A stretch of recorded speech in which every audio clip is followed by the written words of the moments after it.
Vote के समय में हिंदू मुसलमान कराकर दंगा कराकर लोगों से वोट ले लेते हैं। धिक्कार है आप तमाम लोगों की ऐसी राजनीति जो अपने ही लोगों अपने ही वोटर के पास खड़ा नहीं हो पा रहे हैं। आज शर्म आना चाहिए, चूड़ू भर पानी में डूबकर मर जाइए। कुल्टी के बालतोड़िया में रेलवे का बुलडोजर, उजड़े आशियाने सुलगते सवाल। कुल्टी के बालतोड़िया इलाके में आज उस समय अफरा तफरी और भारी तनाव का माहौल बन गया जब रेलवे प्रशासन द्वारा भारी पुलिस बल की मौजूदगी में एक बड़ा अतिक्रमण हटाओ अभियान चलाया गया। रेलवे पुलिस फोर्स, आरपीएफ और स्थानीय थाने के आला अधिकारियों की निगहबानी में कई आशियानों पर बेरहमी से बुलडोजर चलाकर उन्हें मलबे में तब्दील कर दिया गया। इस कार्रवाई की भनक मिलते ही कांग्रेस नेता रवि यादव तुरंत मौके पर पहुंचे और उन्होंने केंद्र की भाजपा सरकार की बुलडोजर नीति पर तीखा हमला बोला। रवि यादव ने स्पष्ट शब्दों में कहा कि विकास का विरोध कोई नहीं कर रहा, लेकिन विकास की आड़ में गरीबों को इस तरह बेघर कर देना सरासर नाइंसाफी है।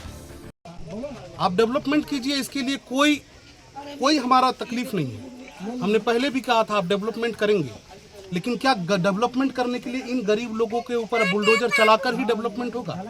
क्या इनके बच्चों को इस देश में संविधान का अधिकार नहीं देता है स्वस्थ जीवन जीने का? आप देख लीजिए हालत क्या किया है इन लोगों ने। इनका गुनाह क्या है? ये गुनहगार किस चीज का है कि ये बीजेपी को वोट दे या ये तृणमूल कांग्रेस को वोट दे? बस इतना ही गुनाह है इनका। इस देश में लोकतंत्र को कुचला जा रहा है। हम तमाम लोगों को नशा में, धर्म का नशा, इसका गुस्सा उसका गुस्सा दिखाकर हम तमाम लोगों को नशा में डालकर इन तमाम लोगों को कुचलने की कोशिश की जा रही है और सबसे बड़ा साजिश है। इसको हम सभी लोगों को समझना चाहिए। और दूसरा नंबर, यहाँ का जो सरकार में बैठे हैं, मेरे यहाँ के चीफ मिनिस्टर हैं, मैं उनसे कहूँगा कि आप इसी लोगों के वोट पर बने हैं ना।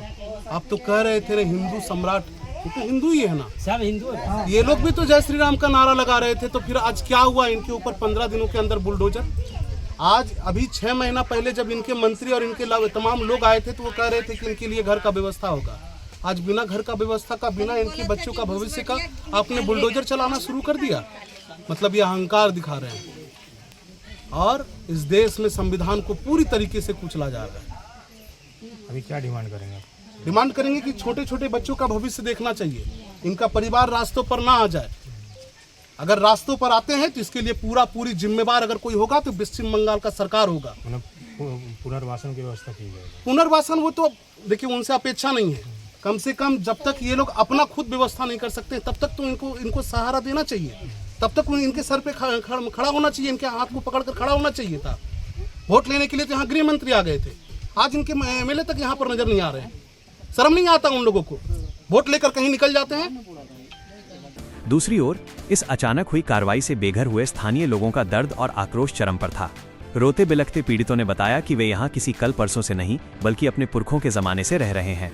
मलबे के ढेर पर खड़े बेबस लोगों ने रुआंसे स्वर में सवाल उठाया कि अगर प्रशासन उन्हें बिना किसी पूर्व व्यवस्था के अचानक इस तरह उजाड़ देगा तो वे अपने मासूम और छोटे छोटे बच्चों को लेकर इस चिलचिलाती धूप में आखिर कहाँ जाएंगे। सुबह से भूखा हुआ है, हम लोग भी धूप में इतना भूखा है, काला है, एकदम मर जाएंगे। बिजली देंगे। कितने साल से रह रहे हैं आप लोग यहाँ पे? 100 साल से। हमारे बाप दादा का दादा रहता है, बचपन से रह रहा है। हम लोग यहाँ बचपन से रह रहे हैं। यहाँ हम लोग का जन्म हुआ है। इस अभियान ने विकास के दावों के बीच एक बार फिर विस्थापन और मानवीय संवेदनाओं से जुड़े कई गंभीर सवाल खड़े कर दिए हैं। हमारे चैनल को लाइक, शेयर, सब्सक्राइब करना ना भूलें और बेल आइकन को दबाना ना भूलें और देखते रहें पूर्वी खबर। पूर्वी खबर, नजर सब पर।